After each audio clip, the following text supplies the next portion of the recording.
Nous sommes en direct avec Monsieur Philippe Douste-Blazy, ancien ministre de la Santé, ancien ministre des Affaires étrangères. Je précise aussi que vous êtes membre bénévole du conseil d'administration de l'IHU dirigé par le professeur Raoult. Comme lui, vous défendez l'utilisation de la chloroquine pour le traitement du Covid-19.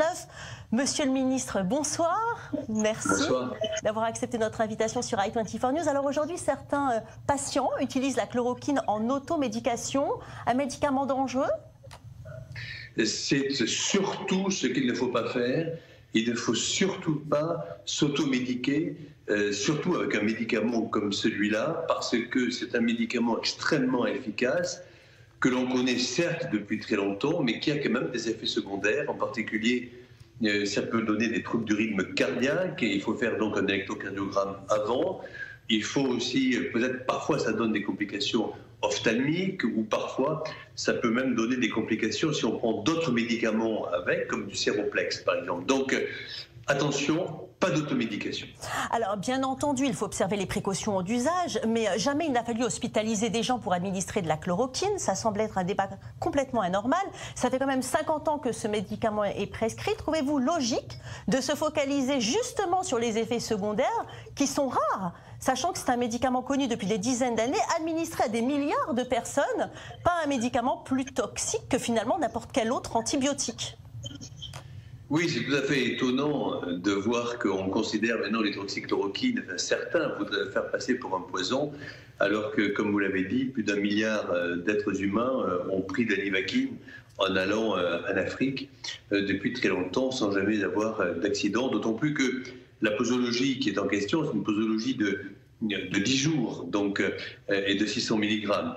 Donc pour revenir à cela, la question c'est qu'il ne faut pas non plus penser qu'il y a des traitements miracles, il faut éviter les polémiques, il faut simplement regarder très scientifiquement ce qui se passe. Bon, ce matin, nous venons d'avoir une étude chinoise qui a comparé 2 groupes identiques de 31 malades chacun.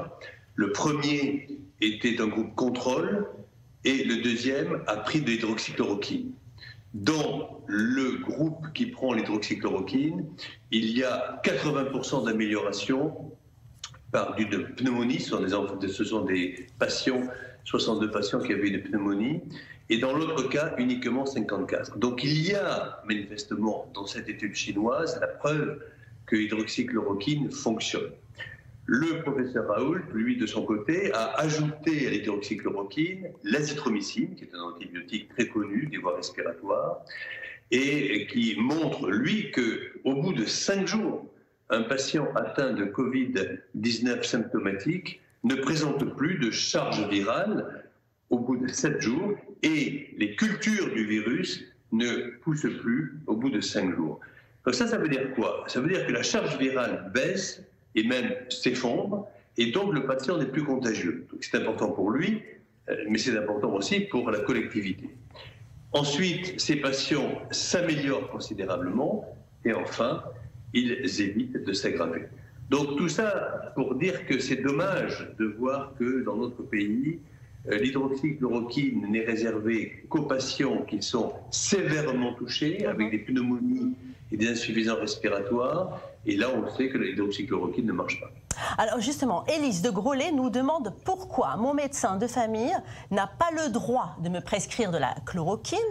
Et moi, monsieur Douste-Blazy, j'ai envie de rajouter, vous êtes donc docteur en médecine, n'êtes-vous pas libre? Vous ne pouvez pas prescrire ce qui vous semble adapté à un patient? Ce n'est pas votre métier finalement qu'on vous empêche de faire? En tout cas, il y a un traité, il y a un arrêté ministériel qui aujourd'hui réserve ce médicament uniquement pour des patients hospitalisés avec des formes sévères et donc avec des troubles respiratoires. Ce qui est ennuyeux, c'est que l'essai clinique qui est fait, l'essai officiel qui est fait dans l'essai Discovery, qui est plus grave, qui est plus large, mais l'essai officiel est fait justement sur ces patients. Or, on sait que l'hydroxychloroquine ne marche pas sur ces patients. Donc l'essai sera négatif et on dira l'hydroxychloroquine ne fonctionne pas. Donc c'est dommage. Je pense en effet que les médecins ont fait 10 ans d'études et sont capables tout à fait de savoir en toute à mes consciences s'il faut ou s'il ne faut pas donner ce médicament à leurs patients. Mais le laboratoire qui commercialise le Plaquenil en France, c'est Sanofi. N'est-il pas urgent de demander à ce qu'ils produisent des doses supplémentaires? Le labo en France qui produit a peur finalement de produire. C'est une entreprise privée. Si les produits ne sont pas utilisés, finalement, ils vont leur rester sur les bras. Est-ce que le gouvernement ne devrait pas garantir à Sanofi qu'il sera subventionné en cas de perte? Non, en réalité, ça ne se passe pas comme ça. Il y a des autorisations de mise sur le marché en fonction des indications. Donc, dans l'indication Covid, les autorités sanitaires de notre pays ne permettent de donner le Plaquenil que à ces patients, donc je répète, forme sévère avec troubles respiratoires. Et malheureusement, nous savons qu'il n'y a plus de charge virale pratiquement à ce moment-là et que l'hydroxychloroquine ne fonctionne pas.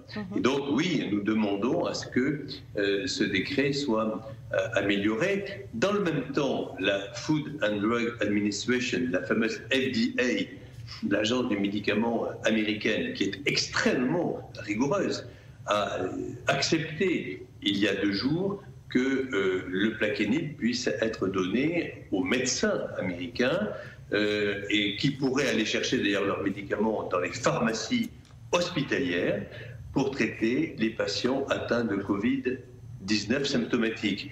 De la même manière, le ministre italien de la Santé vient de prendre un arrêté il y a quelques jours permettant à tous les médecins hospitaliers ou libéraux italiens de pouvoir prescrire ce médicament.